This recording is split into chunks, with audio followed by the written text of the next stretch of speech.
नमस्कार, मैं हूं सैयद सुहेल और आप देख रहे हैं दिन की सबसे बड़ी बहस महाभारत में आज हम बात करेंगे। पिछले कई दिनों से आप सुन रहे हैं हिंदू खतरे में है, मुसलमान खतरे में है और खतरे के नाम पर दोनों को डराकर कैसे हिंदू मुस्लिम को बांटा जा रहा है। कौन कर रहा है ये हिंदू मुसलमान की सियासत? बाबा रामदेव ने आज कहा कि आखिर देश में हिंदू मुसलमान को मत बांटो और हिंदू मुसलमानों को डराना बंद करो। इस पर करेंगे बहुत ही खास मेहमान से बात। क्या उन्हें डर लगता है?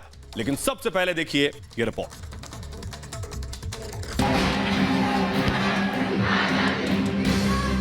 ना मैं डरता हूं और ना मैं डराता हूं।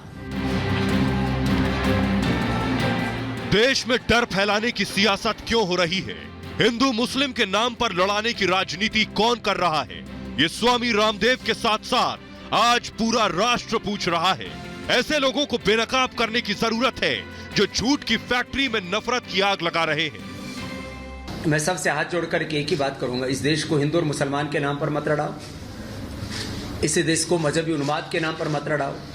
वैचारिक आतंकवाद से एक दूसरे के दिलों में नफरत का जहर मत घोलो। मजहब के नाम पर वैचारिक आतंकवाद की आग को सुलगाया जा रहा है, लेकिन यह देश संविधान से चलता है। यहां भड़काने वालों को मुंहतोड़ जवाब मिलता है। रिपब्लिक भारत ऐसे आस्तीन के सांपों को लगातार बेनकाब कर रहा है। ना मैं डरता हूं और ना मैं डराता हूं। कुछ लोग कहते हैं हमको डर लगता है। भारत में किस बात का डर लगता है भाई? आज दुनिया में भारत का डंका बज रहा है। देश विकास की पटरी पर सर पर दौड़ रहा है, लेकिन देश की तरक्की टुकड़े गैंग को पच नहीं रही। इसलिए लोगों को लड़ाने का काम हो रहा है। देश के खिलाफ जहर उगला जा रहा है। बोलने की आजादी के नाम पर देश विरोध की आग हवा दी जा रही है। Bureau report, Republic Bharat. आइए अब आपके सामने रखते हैं महाभारत के सवाल क्या है। पहला सवाल यह कि आखिर झूठ बोलकर डराने की सियासत क्यों? आजादी के नाम पर वैचारिक आतंकवाद क्यों? तीसरा सवाल यह कि सियासत के लिए हिंदू मुसलमान क्यों और कौन कर रहा है यह हिंदू मुसलमान? देश का खाकर देश से गद्दारी क्यों?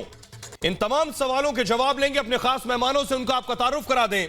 हमारे साथ बीजेपी के प्रवक्ता प्रेम शुक्ला साहब जुड़ रहे हैं, संदीप चौधरी जो कि राजनीतिक विश्लेषक हैं वो जुड़ रहे हैं, संजीव उनियाल साहब पॉलिटिकल एनालिस्ट हैं, दानिश कुरैशी राजनीतिक विश्लेषक हैं, इस्लामिक स्कॉलर अतीकुर रहमान और राजनीतिक विश्लेषक दीपक झा साहब। आप सभी का बहुत बहुत स्वागत है।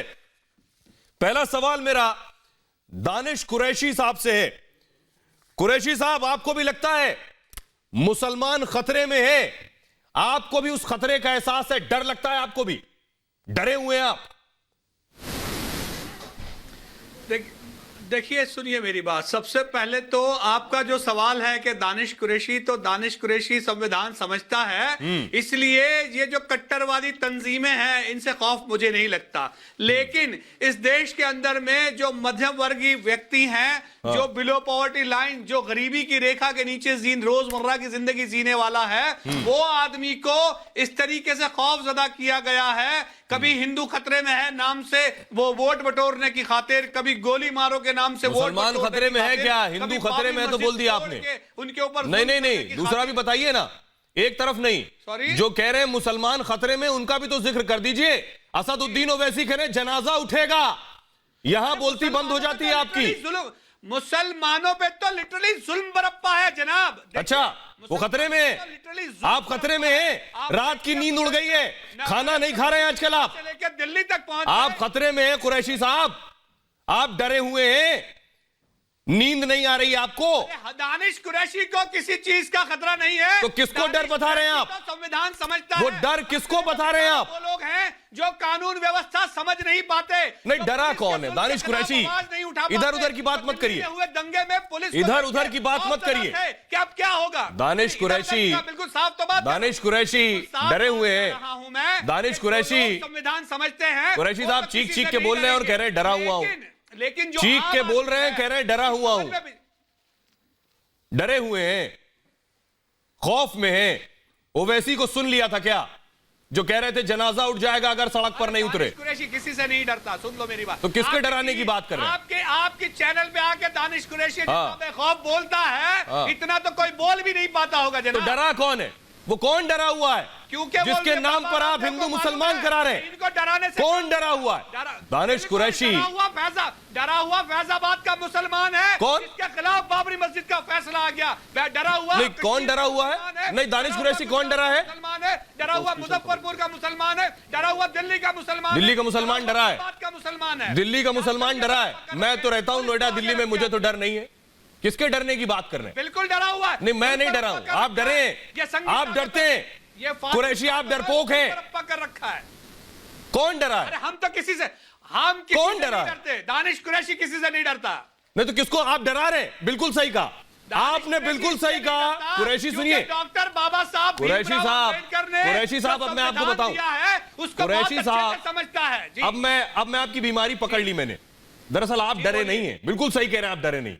आपने डराने की फैक्ट्री खोली। अच्छा, आप आप जिन मुसलमानों का जिक्र कर रहे हैं, कुरैशी साहब सुनिए, अब सुनिए, जिन मुसलमानों को डरने और डराने का जिक्र आप कर रहे हैं, आप जैसे लोग उन्हें डराते हैं। कुरैशी खुद नहीं डरे, संविधान की बात करके कह रहे हैं मुझे डर नहीं, मैं तो चीख के बोलता हूं। दरअसल आप डराते हैं।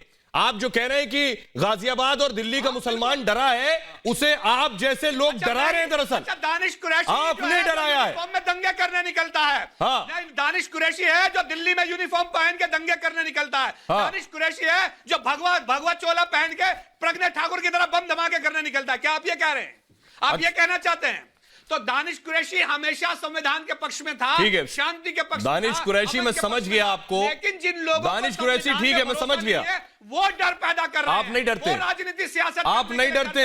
दरअसल आप डराते हैं, आप डराते हैं। दानिश कुरैशी, आपको ने जो चश्मा लगाया, मैं फिर उसका जिक्र कर रहा हूं कि आपको एक तरफ ही दिखाई देता है, दूसरी तरफ आपको नहीं दिखाई देता। दंगों में सुनिए, अब आप सुनिए, दानिश कुरैशी, हर उसके साथ दानिश कुरैशी मजलूम है, दानिश कुरैशी, दानिश कुरैशी उसका धर्म, दानिश कुरैशी आपके साथ परेशानी पता क्या है? दानिश कुरैशी आपको पता है बीमारी क्या है? मैं आपको मर्ज बता रहा हूं, सुनिए। जब दंगों में लोग मरते हैं तो आप एक तरफ के ही नाम ढूंढते हैं। आपके साथ परेशानी ये, इसीलिए मुसलमान आपको डरा हुआ ज्यादा दिखता है। मेरा सवाल आपसे, दीपक झा, आप भी डरे हुए? देखिए, मैं क्या बताऊं कि कौन डरा हुआ है? नहीं बताइए ना, मुसलमान डरा है क्या? इस्लाम खतरे में है क्या? आपको सवाल हो जाएगा तब मैं जवाब दूंगा। नहीं, मुझे बताइए, इस्लाम खतरे में है आपके हिसाब से? पत्रकार को बीच में रोकना नहीं। इस्लाम खतरे में है क्या? आज पूरा हिंदुस्तान खतरे में है। हिंदुस्तान कब कहां क्या हो जाए पता नहीं चलता है। आप खतरे में? हर व्यक्ति खतरे में है। लेकिन ना, बैंक बंद हो जा रहे हैं, आदमी का अर्थतंत्र नष्ट होता जा रहा है। आदमी करे तो करे क्या? पहली बार बैंक बंद हुआ इस देश में, बिल्कुल पहली बार बैंक बंद हुआ। तो आप तो अच्छे दिन के सपने दिखाने आए थे भैया। मुझे बताइए, आपको डर लगता है क्या? पूरा देश डरा हुआ है, डरे, पूरा देश डरा हुआ है। और तेल साबुन बेचने वाले आके नसीहत दे जाते हैं आपके चैनल पे कि ये मत करो, वो मत करो। अरे इनको बोलिए, आप डरे हैं कि आप तेल साबुन आप डरे हैं या डराते हैं? तेल साबुन की आप डरे हैं या डराते हैं? मुझे बताइए ना, वो तेल साबुन आप डरे हैं या डराते?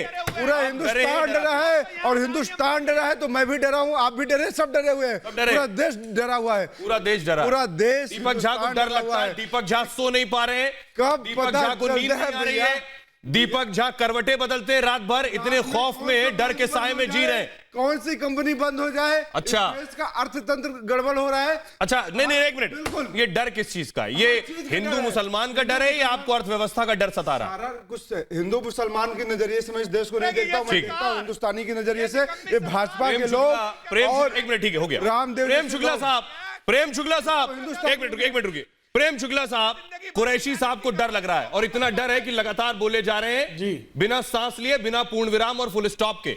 प्रेम शुक्ला साहब, रामदेव ने कहा ना हिंदू खतरे में है ना इस्लाम खतरे में है जी। बहुत से नेता हैं जो ये भी कहते हैं कि सनातन खतरे में है, हिंदू खतरे में है। आपको लगता है ऐसा? कोई खतरे में नहीं है, सबका साथ सबका विकास चल रहा है। लेकिन सबका साथ सबका विकास होने के कारण जिन लोगों ने 70 वर्षों तक डर का कारोबार किया, जो डर के कारोबारियों के दलाल हैं, उन दलालों को बड़ी पीड़ा है। वो चैनलों में आकर भी चीखते हैं, कोलाहल करते हैं, किसी दूसरे की बातों को सुनते नहीं हैं। और लगातार चीखते जाते हैं। क्या सोहेल भाई जो है वो दानिश अली से छोटे मुसलमान है क्या? क्या सोहेल भाई मुसलमानों के रिश्तेदार नहीं है क्या? क्या सोहेल भाई को इस्लाम की समझ लेकिन नहीं है प्रेम क्या? शुक्ला साहब, क्या सोहेल भाई नमाजी नहीं है क्या? शुक्ला जी, लेकिन माफ कीजिएगा मैं आपको रोक रहा हूं। शुक्ला जी, बहुत से नेता, शुक्ला जी, बहुत से नेता ये कहते सुने गए कि सनातन खतरे में है, हिंदू धर्म खतरे में है। रामदेव कह रहे हैं ऐसा कुछ नहीं है। आप कहते हैं वो सारे नेता जो बोल रहे हैं हिंदू खतरे में, झूठ बोल रहे हैं और केवल हिंदू मुसलमान को लड़ाने के लिए इस तरह की बातें कर रहे हैं। बात में जोड़ना एक मिनट, प्रेम शुक्ला जवाब देंगे। देखिए, रामदेव की बातों से मैं 100% सहमत हूं। हिंदुओं पर तो भाई साहब पिछले 1000 वर्षों में हमलों की तमाम जो है दृष्टांत आपके सामने हैं कि गोरी ने हमला किया, बाबर ने हमला किया, गजनी ने हमला किया। मुसलमानों पर यहाँ के हिंदुओं ने बाबर, गोरी, गजनी, खिलजी की तरह हमला किया। एक इतिहास बता दीजिए, कोई इतिहास नहीं है। फिर भी लोकतांत्रिक भारत में, आदरणीय नरेंद्र मोदी जी के भारत में कहीं से किसी भी नागरिक को डरने की जरा भी आवश्यकता नहीं। आपको सवाल है, डरने की जरूरत नहीं है तो इनके नेता मंत्री क्यों बयान देते हैं गोली मारो, क्यों बयान देते हैं कि भारत पाकिस्तान होगा, क्यों बयान देते हैं कि बलात्कार करेंगे तुम्हारे घर में? गद्दारों को गोली मारने की बात करने पर दीपक जी को क्यों डर लगता है? दीपक जी गद्दार हैं। दीपक झा जो सवाल पूछ रहे हैं, प्रेम शुक्ला, दीपक झा कह रहे हैं कि प्रवेश वर्मा कह रहे थे घर में घुसकर रेप करेंगे, ये कहकर वो डरा रहे थे। जवाब दे दीजिए। नहीं, कश्मीर का उन्होंने उदाहरण दिया। कश्मीर में रेप हुआ था कि नहीं हुआ था? दिल्ली कश्मीरी पंडितों की मां बहनों के साथ 1990 में बलात्कार हुआ था। उन्होंने दृष्टांत के साथ कहा है, उन्होंने सत्य कहा है, सत्य इतिहास का हवाला दिया है। क्या आप बताइए ना, कश्मीर के जिस इतिहास का उन्होंने हवाला दिया उसके ऊपर। दीपक जी, मैंने आपके बीच में बोला नहीं, कृपा करके बीच में मत बोलिए, कृपा करके बीच में मत बोलिए। आप अपना कौवा गीत बाद में गाइएगा, मैं आपके बीच में नहीं बोल रहा था। कृपा करके कौवा गीत मत गाइए। कौवों के पिंगल पड़ने से जो है वेद उच्चारण करने वाले बटुकों को पर कोई फर्क नहीं पड़ता है। कृपा करके समझिए, ये पिंगल पड़ना बंद कीजिए, डर का धंधा बंद कीजिए। आपको कौन किससे डर लग रहा है?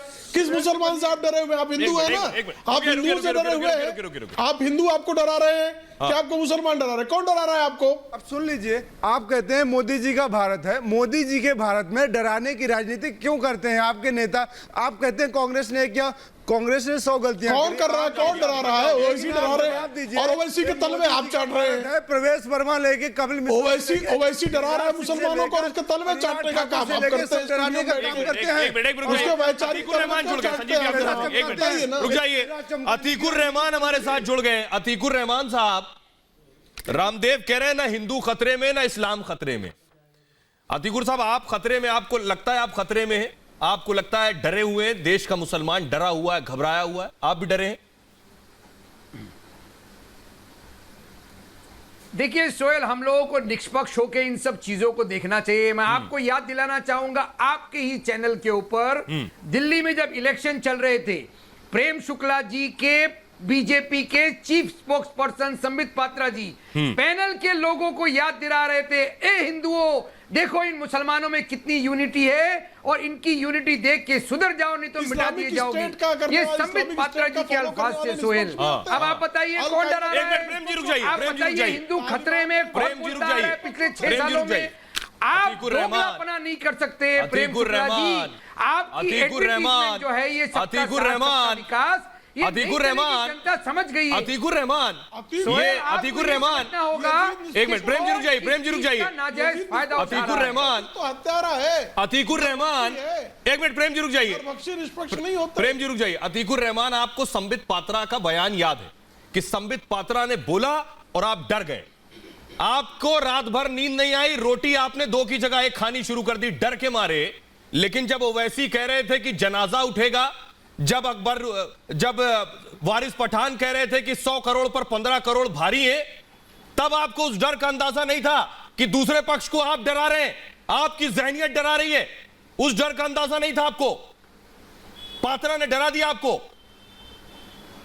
सोहेल, मैंने पहले कहा, देखिए आप निष्पक्ष होकर देखिए इन सब चीजों को। तो आप क्यों सिर्फ एक पक्ष देख रहे हैं? ऑब्जेक्टिविटी लाते हो अपने ख्याल के अंदर आप तो क्यों- आपको मालूम होता है कि कौन किस चीज का नाजायज फायदा उठा रहा है। अच्छा। चाहे वो वारिस पठान हो, चाहे वो ओवैसी ब्रदर्स हो। लेकिन आपको नहीं यहाँ दिखता। पर सवाल ये संबित पात्रा जी ने आपको नहीं पैनल दिखता। के ऊपर बैठ के कहा, आपको नहीं कि दिखता। ए हिंदुओं, अतीकुर समझ साहब, जाओ, दिक्कत यही है। सुधर जाओ। देखो अतीकुर मुसलमानों रहमान की साहब, यूनिटी कितनी यूनिटी अतीकुर मजबूत रहमान है। साहब, इस आपकी चीज दिक्कत का यही है। क्या मतलब निकालते आपको भी हैं? वही मर्ज है जो दानिश कुरैशी को है कि अपने आगे का तो दिख रहा है, पीछे जो खेल कर रहे हैं वो नहीं दिख रहा है।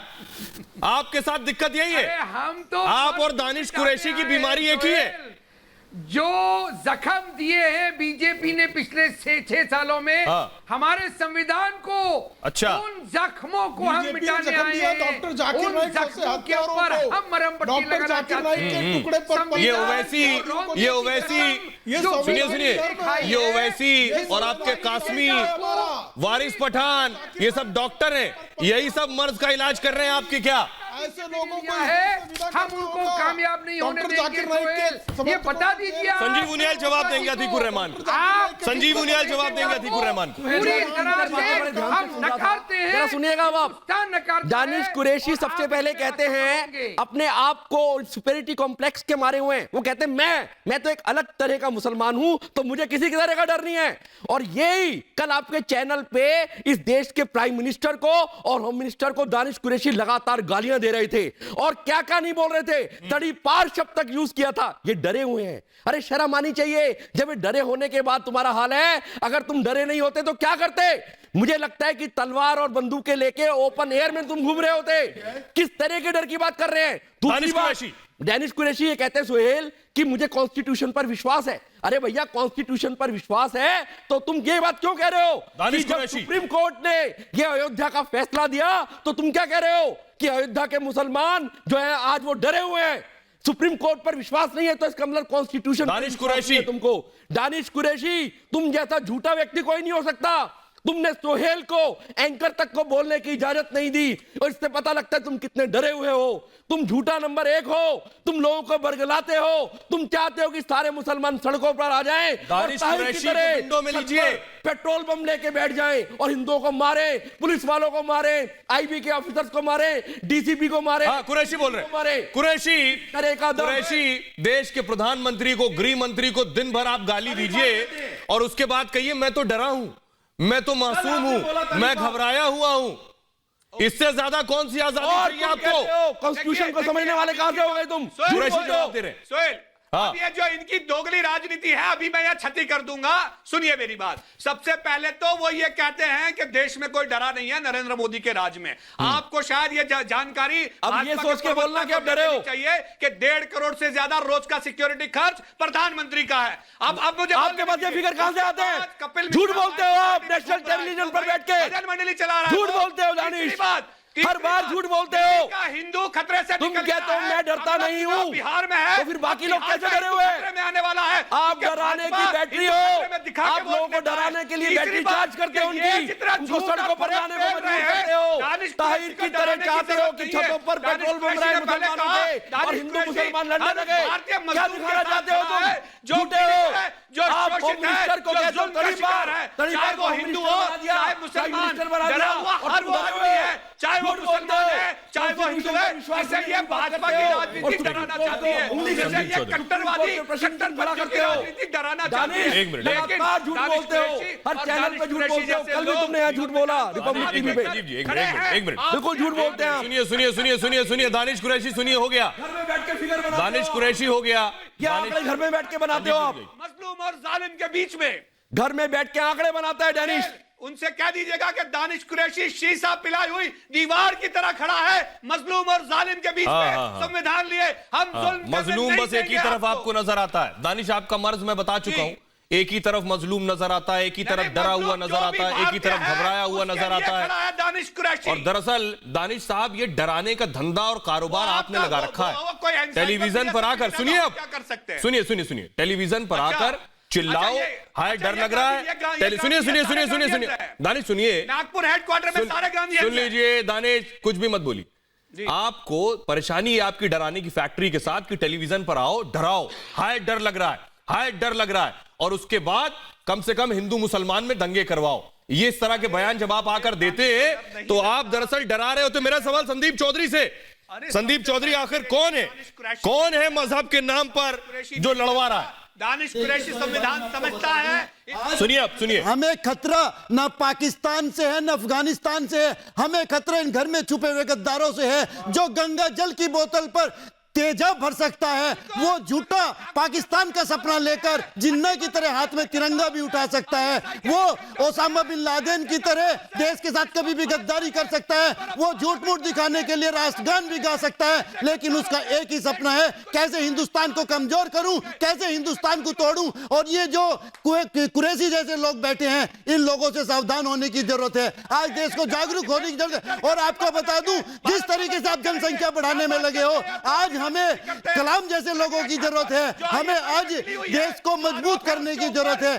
हमें के संगीन आरोप है। आप क्या कह रहे हो? आपकी बातें तथ्यहीन है बिल्कुल। हमें आज मजबूत लोगों की जरूरत है जो देश को मजबूत करे। हमें इस तरीके से पॉपुलेशन बढ़ाने की जरूरत नहीं है। कुरैशी जैसे आप जैसे लोगों की देश को जरूरत नहीं है। Full stop. बोलेगा कुरैशी जी हो गया, तलवार पहन के भागे थे। कुरैशी जी हो गया। हमें पता है कुरैशी एक बार हमें बड़े बताते हैं कि आप फौज बना दी कसाईयों की, कुरैशियों की। उन्होंने वहां बॉर्डर पे जाके बोला कि इनको बांध के घेर दो, जब भी हम कुछ कर सकते हैं। आज तक मरे हुए पशु काटे आपने।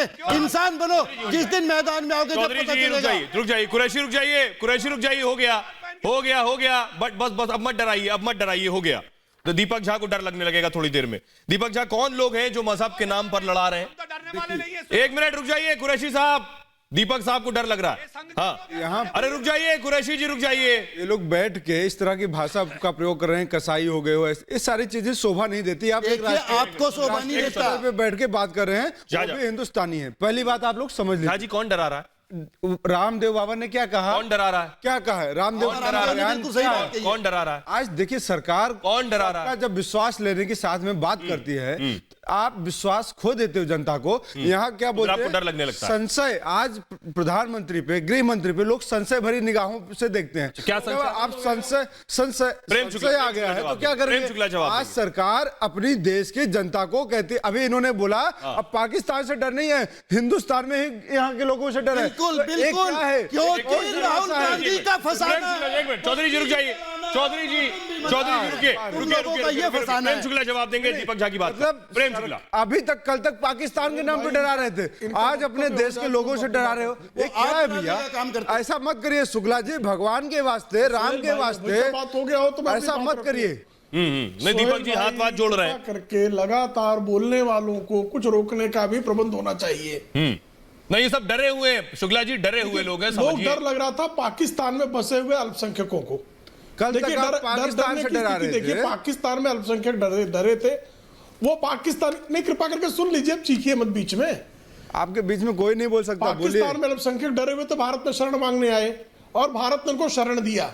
आप कृपा करके बताइए, डरी हुई कौमें पाकिस्तान में या बांग्लादेश में शरण मांगने क्यों नहीं गई? कितनी बार भारत में भी लोग डरते हैं। आप इस बात का जवाब दीजिए। कल तक आप पाकिस्तान के नाम पे डराते थे, इसका मतलब है आज हिंदुस्तान में हिंदुस्तानियों के नाम पे डरा रहे हैं। डरे हुए वो लोग हैं जो पालतू प्राणियों के आवारा संस्करण है, वो लगातार चीख रहे हैं। पालतू प्राणियों के आवारा संस्करणों के कोलाहल से सामान्य जनता के मन में कई बार भय का वातावरण होता है, लेकिन उसको भी निकालने का काम बहुत रिपब्लिक भारत जैसे मुझे आपके जो ज्ञान की संस्कारी चैनल नहीं है। देश को ये बताइए कि आप डराना बंद कब करेंगे? कृत्य में कृपया शामिल ना हो। प्रेम शुक्ला जी ये कह रहे हैं आप डराना बंद करेंगे। मुझे बताइए दीपक झा जी, कि मुसलमानों को कौन डरा रहा? जब ओवैसी कहते हैं आपका जनाजा उठ जाएगा, तो ये कौन डरा रहा? बताइए जरा दीपक झा। बोलती बंद रहेगी या बोलेंगे कुछ? नहीं, मैं वही कह रहा हूँ। मैं आपसे जो पूछ रहा हूँ उसका जवाब दीजिए ना। मैं जवाब दे रहा हूँ। इन्होंने वारिस पठान पे क्या कार्रवाई किया? हाँ, बताइए ना भैया। एफआईआर हुई उनके खिलाफ। एफआईआर हुई उनके खिलाफ। क्या कार्रवाई किया? एफआईआर हुई उनके खिलाफ। मैं वही बता रहा हूँ, देखते रहिएगा। अभी एफआईआर दर्ज करा देंगे। बाकी मुझे ये बताइए ना। मैं तो कहता हूँ तो दीपक जी आपको महाराष्ट्र के आपके अलाई से पूछना चाहिए। अरे भैया, महाराष्ट्र में सरकार के साथ बैठ के शादी में महाराष्ट्र में किसकी सरकार है आपकी जानकारी में? वो भूल गए क्या? महाराष्ट्र में किसकी सरकार है बताइए ना। जो प्रेम शुक्ला जो सवाल पूछ रहे बताइए। मंत्रित्व में गृह मंत्रालय एनसीपी के पास है। सरकार आपकी है। शादी में बैठ के गलबैया करते हैं, वो भूल गए क्या? अरे शुक्ला जी, इतने शराफत भरा चेहरा है आपका, इतने शराफत भरी बातें तो नहीं है ना आपकी। देश को आज ये जवाब दे दीजिए कि आप पहले पाकिस्तान के नाम पे डराते थे, आज हिंदुस्तान में हिंदुस्तानियों के नाम पे डराते हैं। एक कब तक खेल खेलेंगे, इसका जवाब दीजिए, इसका जवाब दीजिए मेरे को। आप कांग्रेस को गाली दीजिए, विपक्ष को गाली दीजिए। दीपक झा सुनिए, बड़ा आसान है जो बात प्रेम शुक्ला कह रहे हैं। प्रेम शुक्ला सीधे कह रहे हैं, एक मिनट क्यों रहे हैं, वहां जवाब दीजिए। प्रेम शुक्ला सीधे सीधे कह रहे हैं, आप वारिस पठान की बात कर रहे हैं, वहां कांग्रेस और शिवसेना की सरकार है। दीपक झा आपकी बोलती बंद है, एक सवाल नहीं पूछेंगे आप कांग्रेस से कि वारिस पठान के खिलाफ क्या कार्रवाई हुई, और यहां प्रेम शुक्ला से आप सवाल पूछ रहे हैं कि प्रेम शुक्ला वारिस पठान पर कार्रवाई करेंगे। बंद नहीं है, एक कपिल मिश्रा को क्या दिया है, अब कपिल मिश्रा पर आ गए, बिल्कुल आएंगे। वारिस पर जवाब नहीं तो कपिल मिश्रा पर आ गए। सोहेल भाई, वारिस पठान में पूछ रहे तो आगे कपिल मिश्रा, वारिस पठान, सर मैं समझ गया का मामला तो नया प्रविष्ट है साहब। आप मुझे यहाँ क्यों कार्रवाई नहीं की? उद्धव ठाकरे के कौन लगते हैं वो? सिक्योरिटी तो नहीं, अनिल देशमुख का कौन लगता है वारिस पठान? कृपा करके बताइए ना, खिलाफ हत्या की सजा हुई। अरे सुन, कृपा बताइए ना, चौहान के कौन लगते हैं वो? एक मिनट रुकिए चौधरी जी, श्रीमती सोनिया गांधी की शुक्ला जी रुकिए, वारिस पठान, शुक्ला जी रुकिए, मेरी बात सुनिए। दीपक झा, आपका भी वही मर्ज है, मैं समझ गया। वो जो कुरैशी साहब और अतीकुर रहमान की बीमारी है, वही वाला मर्ज है कि जब आपको इधर का जवाब मिल जाता है तो आप उधर का सवाल करते हैं। उधर की बात नहीं, अतीकुर रहमान मेरे लिए अतीकुर रहमान, कपिल मिश्रा, अतीकुर रहमान ठाकुर एक कैटेगरी के हैं, एक कैटेगरी देशद्रोही हैं, इन पे तीनों पे कार्रवाई होनी। और जो सुनिए, और जो कह रहे थे, एक मिनट सुनिए, जो कह रहे थे आर पार की लड़ाई होगी, आपके कांग्रेसी नेता जो आर पार की लड़ाई की बात कर रहे थे, उन पर नहीं बोलेंगे आप, जुबान सिल गई। अतीकुर रहमान बोल रहे हैं, एक मिनट रुकिए, प्लीज रुकिए। अतीकुर रहमान कौन है मजहब के नाम पर लड़ा रहा है? कौन हिंदू मुसलमान को लड़ा रहा है? हिम्मत दिखाइए, बोलिए। चलिए सोहेल, इतना तो तय हुआ कि आपने हम लोगों को बीमार घोषित कर दिया और इसीलिए हम लोगों की आवाजें भी कम कर दी। आवाजें अभी देखिए, आपका देखिए डेसिबल, आवाज का पैमाना डेसिबल सबसे ऊपर होता है जब आप बोलते हैं। गोली से नहीं तो गोली से मारेंगे। किसने कहा? सब आरोप लगाने के धंधे में है, बीच में लाके इलेक्शन जीतने की कोशिश। ये उसी तरह डरे हुए हैं जैसे पैगंबर मोहम्मद के नवासों से यजीद डरा हुआ था। पूरी बीजेपी की पार्टी दिल्ली के अंदर, अगर आप डराते नहीं होते तो अगर आप डेवलपमेंट की बात कर लेते दिल्ली में, कम से कम इतनी पूरी तरह संजीव उनियाल और अतीकुर रहमान हमको इल्जाम दे रहे हो कि हम डरा रहे हैं, हम बीमारी के शिकार हैं, डरे हुए हैं। आप लोगों को लगातार प्राइम मिनिस्टर को, चीफ मिनिस्टर को और सारे होम मिनिस्टर्स को गालियां देते हैं। आप कहते हैं हम डरे हुए हैं, फिर कहते हैं हम नहीं डरे हुए, बाकी मुसलमान डरा हुआ है। तो आपको कैसे पता बाकी मुसलमान डरा हुआ है? क्या यहाँ के एंकर मुसलमान नहीं है? कौन डरा हुआ है? उन पर भी हावी होने की कोशिश करते हैं आप लगातार। ये क्या देश में माहौल बनाना चाहते हैं अतीकुर रहमान? किसको बहका रहे हैं आप? क्लैरिटी से बताइए कि वास्तव में कोई नहीं डरा हुआ, वास्तव में फ्रस्ट्रेशन है। इतना जबरदस्त एडमिनिस्ट्रेशन और 7 मुस्लिम कंट्रीज का हाईएस्ट सिटीजन अवार्ड इस देश के प्राइम मिनिस्टर को देना, मोदी को देना। मुस्लिम कंट्रीज ने हाईएस्ट सिविलियन अवार्ड दिया अपनी कंट्रीज का, 7 कंट्रीज ने। अतीकुर रहमान, ये फ्रस्ट्रेशन है आपका, अतीकुर रहमान का फ्रस्ट्रेशन है ये। वो क्या कह रहे हैं, सुनिए जाहिर करता है। चौधरी जी, आपका बचपना सामने आ रहा है, खुद की पीठ को अतीकुर रहमान, माफ कीजिएगा, रोक रहा हूं आपको इस बीच। एक से अतीकुर रहमान, ये आप भी जानते हैं सर, ना हिंदू खतरे में है ना मुसलमान खतरे में है। बात बात पर आप गंगा जमुनी तहजीब की बात करते हैं अपने हिसाब से, सहूलियत के हिसाब से। जहां सूट करता है वहां गंगा जमुनी तहजीब हो जाती है, और जहां सूट नहीं करता है वहां डर हो जाता है। रामदेव कह रहे हैं ना हिंदू खतरे में ना मुसलमान खतरे में। इस देश में को हिंदू मुसलमान में बांटकर आप देश का नुकसान कर रहे हैं।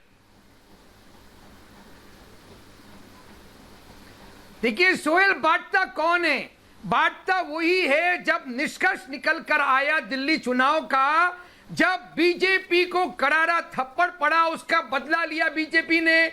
दिल्ली की जनता को 50 लोगों को मौत की घाट उतारकर तो अब आप अंदाजा लगाइए कि डरा हुआ कौन था, संदीप चौधरी। डरा कौन रहा था और षड्यंत्र कौन कर रहा था। अगर आप आपने दिल्ली सही में कहा, बीजेपी ये के मुंह पे गंगा थप्पड़ जमुनी मानते हैं तो फिर तहजीब पूरे के देश में खिलाफ जो मोदी जी ने बीजेपी मारा है का उसको आप क्या षड्यंत्र मानते हैं? जिससे अभी हम लड़ दिल्ली रहे ने हैं और आपको जूझ जीरो रहे किया ना हैं लोकसभा में, और उसको मैं आप आपको क्या मानते हैं? आश्वासन दिला कुछ दूं, तरीके आज की बात कीजिए, रिपब्लिक राजनीति भारत की के बात माध्यम राजनीति से के तरीके से होते हैं, मुंह पे थप्पड़ मारने वाली बात नहीं होती है।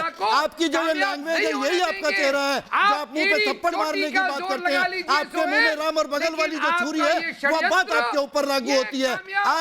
आप ओवैसी की भाषा बोलते हैं, आप पाकिस्तान की भाषा बोलते हैं, आप शहीद की भाषा बोलते हैं, आप अजहर मसूद की भाषा बोलते हैं। जब तक आप नहीं सुधरेंगे अपने गिरेबान में झांक कर देखिए, तब तक देश में आग लगती रहेगी। और आपका मकसद है किसी तरीके से देश चलता रहे और आपकी दुकान चलती रहे, लेकिन मोदी राज में ये चीज संभव नहीं है। आपने देखा होगा जिस तरीके से पहले जम्मू कश्मीर से लेकर केरला तक, तमिलनाडु तक बम विस्फोट होते थे, आज शांति है। आप लोगों को ये प्रॉब्लम है। बात अतीकुर रहमान, जो बात संदीप चौधरी कह रहे हैं वो कह रहे हैं दरअसल दिल्ली की जनता ने, आप कह रहे हैं बीजेपी के मुंह पर थप्पड़ मारा और उसके बाद आप बीजेपी पर आरोप लगा रहे हैं। उस हिसाब से तो कांग्रेस के मुंह पर क्या पड़ा? उस हिसाब से जो संदीप चौधरी कह रहे हैं 2019 का चुनाव नरेंद्र मोदी ने जीता तो बाकियों के मुंह पर क्या पड़ा? क्या कहना चाह रहे हैं आप? कम से कम वो तो बोलिए जिसमें कुछ तर्क हो। आप कुतर्क कर रहे हैं, आपकी बात में कोई सिर पैर नहीं है। दानिश कुरैशी, मेरा सवाल आपसे, दानिश कुरैशी, लड़ाई हिंदुत्व के खिलाफ है। दानिश कुरैशी, सवाल ये है, सुनिए अतीकुर जी, रुकिए जरा, हो गया आपका। आपकी लड़ाई देश के खिलाफ भी और हिंदुत्व के खिलाफ भी है। कहीं पे निगाही, कहीं पे निशाना मत कीजिए। चौधरी जी रुकिए प्लीज। दानिश कुरैशी, सवाल यह है कि आजादी के नाम पर आखिर वैचारिक आतंकवाद को रामदेव कह रहे हैं क्यों इजाजत दी जाए? ये जितने वैचारिक आतंकवादी हैं देश का बंटाधार यही कर रहे हैं। सुनिए, ओके, सुनिए मेरी बात। सबसे पहले तो जो फरेब की भाषा बाबा रामदेव 2013-14 में बोल रहे थे उस पे हम आ जाएंगे। उन्होंने ये कहा था आपकी अदालत न्यूज 24 में कि नरेंद्र मोदी के सत्ता में आने के बाद पेट्रोल 35 रुपए लीटर मिलेगा और डॉलर 30 हर रुपए बात हो जाएगा। तथ्य झूठा तो ये होता है कहते दानिश थे का। कि लाल किले से मर्दानी सारी झूठी बातें तुम्हारी किताब में लिखी हुई है। दानिश कहां से लाए किताब? कौन सी यूनिवर्सिटी में पढ़े हो? कौन से स्कूल में पढ़ते हो? पहन के भागे, सबको मिसगाइड करते हो। उनकी बात, आप हमेशा सबको मिसगाइड करते हो। ये कौन सी किताब में लिखा हुआ है? बिल्कुल झूठ, बिल्कुल झूठ। चलो अगर रामदेव जी ने ये कहा भी था तो आज वाली बात मान लो ना। आज वाली स्टेटमेंट को क्यों जस्टिफाई करते हो रामदेव की? वो भी जस्टिफाई करो कि रामदेव जी ने ठीक कहा है। वो संत बिल्कुल ठीक कह रहे हैं। आज शांति बनाने की जरूरत है, देश में कोई नहीं डरा हुआ। रामदेव जी की बात को आज भी श्रद्धांजलि चढ़ा हुआ है। आप क्यों इतने आप भी हो, आप उसको एंडोर्स करो। मुझे बोल लेने दीजिए। पहले वाली बात को एंडोर्स कर रहे हो, झूठी बात है वो। दिल्ली में चुनाव अब खत्म हो गया, अगला चुनाव अब बिहार में है। अब संबित पात्रा, बाबा रामदेव और सारे लोग आएंगे। ओवैसी का नाम नहीं लेंगे, हिंदू खतरे में है। ओवैसी का नाम नहीं लेंगे आप, ओवैसी का नाम नहीं लेंगे आप। दानिश कुरैशी, दो ही नाम याद आते हैं, वो भी है, लीजिए ना, सारे एक ही थाली, बोलिए। ओवैसी का नाम लीजिए ना, बोलिए, हिम्मत दिखाइए। ओवैसी का नाम लीजिए ना, ओवैसी का नाम लीजिए ना। अब सवाल ये, बोलिए बोलिए, ओवैसी का नाम लीजिए, पात्रा का नाम तो ले लिया आपने। आप जब ओवैसी का नाम लीजिए जरा। कुरैशी हिम्मत दिखाइए, कुरैशी हिम्मत दिखाइए। कुरैशी अब आप डरे हुए हैं दरअसल ओवैसी से, मुझे लग रहा है। वारिस पठान में कब मामला दर्ज होगा? हाँ, आपको शर्म नहीं आती? पूछिए, आप मुझे सुनिए, एक मिनट, जिसकी पैरवी कर रहे हैं ना बैठ के यहाँ, कुरैशी, महाराष्ट्र में वारिस कुरैशी साहब सुनिए, आराम से बोलिए। कुरैशी साहब आराम से बोलिए। कुरैशी साहब आराम से बोलिए। कुरैशी साहब सुनिए, थम जाइए। खरबों रुपए का मुनाफा दे रखा है। सुन लीजिए कुरैशी साहब, हमको देना पड़ेगा। कुरैशी साहब हो गया जी। मैं आपसे कह रहा हूं, पात्रा का नाम 3 बार ले लिया, दूसरे प्रवेश वर्मा का नाम ले लिया, ओवैसी का नाम लेने में आपको घबराहट होने लगती। डर दरअसल उधर से है आपको, घबराहट दरअसल उधर से है आपको। अच्छा, लीजिए जरा नाम, माथे पर पसीना लीजिए जरा नाम और सुनिए। और जिस कार्रवाई की बात कर रहे हैं ना कुरैशी साहब, आपको महसूस होता है तो अब हम क्या दानिश करें? कुरैशी, वारिस अली के लोग इनको ये सवाल भाजपा के प्रवक्ता की तरफ से है। वारिस पठान के लोग भाजपा के प्रवक्ता की तरफ से है। ये भय के मारे नहीं बोल रहे हैं। कपिल मिश्रा को भय के मारे। अरे बताओ ना, महाराष्ट्र में किसकी सरकार है पता है क्या? आप मामला चाहते हैं? ओ बकरुद्दीन, दोगली राजनीति कैसे कर सकते हैं? बकरुद्दीन, आपसे ये अपेक्षा है कि कृपा करके बता दें पूछना चाहता कि हूं। किसका किसकी सरकार है महाराष्ट्र में? देंगे और महाराष्ट्र में ये कहेंगे कि किसकी सरकार है महाराष्ट्र में? कुरैशी बताइए किसकी सरकार है महाराष्ट्र में? ओ जोहला काउंसिल के सदर साहब, जरा आराम से आवाज जरा नीचे करिए। किसकी सरकार है महाराष्ट्र में? अपना रक्तचाप ना बढ़ाए, आराम से। और कपिल मिश्रा को क्यों किसकी सरकार है महाराष्ट्र में? जरा शांति से बताइए, जरा एक गिलास पानी पीजिए, आराम हो जाइए, शांत हो जाइए। आपका ब्लड प्रेशर बढ़ गया है। नहीं, ये डरे हुए। मैं नहीं चाहता कि रिपब्लिक भारत में मैं सवाल पूछ लूं और आप कोलैप्स हो जाए। बनाए गए यूनिफॉर्म, अभी रक्तचाप इतना बढ़ जाए आपका कि फट जाए, आप ऐसी स्थिति न पैदा हो। आराम से, आपका रक्तचाप इतना ज्यादा बढ़ा हुआ, फट जाए। एक गिलास पानी पीजिए, एक बोतल में से एक बोतल जरा पानी पी लीजिए आराम से, और सोच कर बताइए महाराष्ट्र में किसकी सरकार है। सोच कर बताइए, डोभाल को मैदान क्या पक पक किए जा रहे हो? पक पक से कुछ नहीं होगा। बहस एक मिनट, सब रुक जाइए, सब रुक जाइए। कुरैशी साहब हो गया। कुरैशी साहब शांति, शांति। कुरैशी साहब शांति। कुरैशी साहब, कुरैशी साहब, कुरैशी साहब, कुरैशी साहब, उसको दिल्ली में थम जाइए। कुरैशी साहब हो गया। कुरैशी साहब, कुरैशी साहब, ये मैं पहली बार देख रहा हूँ किसी आदमी को जो डर के मारे ऐसे बोल रहा हूँ। मैं पहली बार देख रहा हूँ कि डरा हुआ आदमी ऐसे चीख रहा है। मैंने तो सुना था कि डरे हुए आदमी की आवाज नहीं निकलती है, यहाँ डरा हुआ आदमी सबसे ज्यादा चिल्ला रहा है। आपने फेडर डाउन कर, आइए फेडर उठा लीजिए आगे आप। कर रखा। अब आप फेडर भी बताएंगे मुझे। वो लोगों के उस पे, हाँ जी फेडर अप है। नहीं, मैं वही कह रहा हूं, इसीलिए हमको जरा जोर से बोलना पड़ता है क्योंकि उनको समझ में कम आता है। अच्छा अच्छा अच्छा। ये बताइए कि अभी तो सबसे ज्यादा डरा हुआ यस बैंक का निवेशक है। इनको समझ में बहुत आता है, बताइए। समझदारी बहुत विकसित हुई है, चीखे चिल्लाए जा रहे हो। अरे बिल्कुल समझ में आता है। समझदारी कहाँ पर? घुट्टे में यस बैंक का नंबर आ गया। कहाँ है आपकी समझदारी? लेकिन ठीक है, कहाँ है समझदारी? बताओ तो सही। हो गया। पूछ लिया महाराष्ट्र में सरकार कितनी है, तो पौ कर गए, बोल नहीं पा रहे हो। पक पक पक पक पक पक लगाए हुए पोकट में। दानिश कुरैशी, देश ने देख लिया आप कितने डरे और घबराए हैं। दीपक झा, मेरा सवाल आपसे, आपको नहीं लगता है कि जो कुछ हो रहा है वो दरअसल देश को बांट रहा है? बिल्कुल बांट तो रहा ही है, वो आपको भी दिख रहा है, शुक्ला जी को भी दिख रहा है। शुक्ला जी नहीं, लेकिन आपको एक तरफ ही क्यों दिखता है? सुनिए, शुक्ला जी मंद मंद मुस्कुरा रहे हैं, इसके पीछे इनको पता है कि हम जैसा चाह रहे हैं वैसे ही खेल चल रहा है, क्योंकि प्रधानमंत्री से लेकर गृह मंत्री तक दिल्ली जल रही थी। शुक्ला ही नहीं चाह रहे इसलिए रहे कि हम शांतिवादी हैं। देखिए, आप लोग चिल्ला इसलिए रहे कि आप लोग आतंकवादियों के समर्थक हैं। अब आप क्यों दाल भात में मूसर चंद बन रहे हैं? शांतिवादी हैं, हम दाल भात समृद्धि चाहते हैं, भारत को समर्थ भारत बनाना चाहते हैं। दाल भात आप भारत को जो है पाकिस्तान के टुकड़ों पर पलवाने के पक्ष में है। मैं बात कर रहा हूँ, आप दाल हमारे आप मत बनिए। हम समर्थ भारत वाले, समृद्ध भारत वाले। संजीव उनियाल दीपक झा कह रहे हैं, बोलिए। संजीव उनियाल दीपक झा कह रहे हैं दरअसल सरकार देश को बांट रही है। मानसिक विकलांग दीपक झा सरकार पर आरोप लगा है। हाँ, मेरे को 10 सेकंड, ये भी आपसे सवाल पूछ रहे हैं, ये भी आपसे सवाल पूछ रहे हैं। करबद्ध प्रार्थना है, 10 सेकंड, ये भी आपसे सवाल पूछ रहे हैं। मेरा सवाल पूछिएगा। राष्ट्रपति ट्रंप आए हुए थे, इतनी सेफ सिक्योरिटी थी पूरे देश में, दिल्ली में 10-15 किलोमीटर के दूर दिल्ली जल रही थी। क्या आपको पता नहीं था कि दिल्ली में क्या होने वाला है? इतना आपको नहीं था? सारे आपके तंत्र फेल हो चुके थे। इसके जवाब इसका कोई जवाब नहीं देते हैं। आपने पुलिस को निकम्मा बना दिया था, पुलिस को ऑर्डर नहीं दिया था, पुलिस अगर दीपक झा, इसलिए चेहरा दीपक झा, सबसे पहली बात कि यहाँ पर सरकार किसकी है? केजरीवाल की सरकार है। दूसरी बात, अगर कोई एक्शन लिया जाता तो मोमबत्ती गैंग सबसे पहले आता कि इतने लोगों पर हथियार उठाया। दूसरी बात, मुंबई में वारिस पठान के अगेंस्ट तुम बात करते हो, तुम्हारी सरकार है वहां पर। बताइए महाराष्ट्र में आपने क्यों नहीं उसके अगेंस्ट एक्शन लिया? तो आप क्यों नहीं बोलते हो? आपने बताइए, उठाइए, बोले इसको क्या किया और गिरफ्तार करवाइए बढ़िया तरीके से अफवाह को फैलाने के लिए दिल्ली पुलिस ने काम किया। दिल्ली पुलिस के लोगों ने जिस बाबा रामदेव को रामलीला मैदान पर रातों रात आप लोगों ने भगाया था, वही पुलिस कितनी संवेदनशीलता से माइक पर लोगों को लगातार कहती रही शांत रहिए, शांत रहिए। कितनी संवेदनशीलता से चीजों को कंट्रोल किया गया। अगर शासनम दंडे होता तो शायद ये स्थिति जो आपने मुंबई में कर रखी है, वारिस पठान ऐसा नहीं बोलते और बाबा रामदेव पर रात को 12 बजे लाठियां नहीं बरसाई जाती। अब भूल गए हो? आप मुझे जवाब दीजिए दीपक। लगातार इस देश की सरकार जो निरंतर देश को आगे बढ़ाई जा रही है, पूरे भारतवर्ष को एक अजीब नए प्लेटफॉर्म पर लेके गई है, वो जलन आपकी नजर आती है। बंद करिए। एक मिनट की बात करिए। बहुत देर से आप विकास की बात कर रहे हैं। मेरा सवाल अतीकुर रहमान से। अतीकुर रहमान, एक बड़ा, ये कोई पहली बार नहीं हुआ इस देश में दंगे हुए। इस देश में दंगों का इतिहास रहा है, दंगे पहले भी हुए, लेकिन किसी दंगे के नाम लेकर दूसरे दंगे को जस्टिफाई नहीं किया जा सकता। दंगा गलत है, उसकी निंदा होनी चाहिए और वो नहीं होना चाहिए, पहली बात। लेकिन मेरा सवाल आपसे उसके आगे का है। दरअसल क्या सिर्फ वोट के लिए यह डराने की सियासत हो रही है कि मुसलमान को डराओ? मैं खासतौर पर ओवैसी की बात कर रहा हूं। मुसलमान को डराओ कि तुमने विरोध नहीं किया तो तुम्हारा जनाजा उठेगा, और इतना डराओ कि वो सड़क पर आए, और जब जान का खतरा हो तो फिर वो हिंसा भी करे, और फिर वो ओवैसी जैसों को अपना हिमायती समझने लगे। आप भी वही कर रहे हैं दरअसल।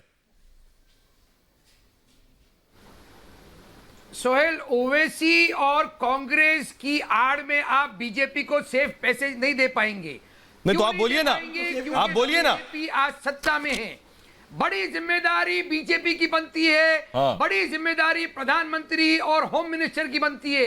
वो अपनी जिम्मेदारी प्रेम शुक्ला, बचने के ओवैसी लिए पे खामोश हैं ये, प्रेम शुक्ला। कांग्रेस की आड़ ले रहे हैं और जनता इसको समझ रही है। नहीं, महाराष्ट्र की सरकार किसकी पूछने पर चुप हो जाते हैं? महाराष्ट्र में सरकार किसकी? अतीकुर रहमान। महाराष्ट्र में ओवैसी की पार्टी के लावारिस पठान ने सारे हिंदुओं को चुनौती दी। उस चुनौती पर आप चुप क्यों रह गए? क्या डॉक्टर जाकिर नाइक के टुकड़े आपके मुंह में घुसे हुए थे? डॉक्टर जाकिर नाइक के टुकड़े पर पहनने वाले, जिहाद फैलाने वाले, याकूब मेमन की मैयत में अल्लाहू अकबर का नारा लगाने वाले, क्यों? अतीकुर रहमान पूछो ना उद्धव ठाकरे से। उद्धव ठाकरे से सवाल पूछना बंद हो गया। सबको रोक रहा हूं। ये देश बहुत बड़ा है, 135 करोड़ की आबादी में न हिंदू खतरे में है, न मुसलमान खतरे में है, न इस्लाम खतरे में, न सनातन खतरे में है। वोट के लिए सिर्फ डराने की सियासत हो रही है। ऐसे नेताओं से दूर रहिए, सब कुछ अच्छा लगेगा। बहुत बहुत शुक्रिया। एक छोटे से ब्रेक के लिए रुक रहे हैं, लौट रहे हैं कुछ और बड़ी खबरों के साथ।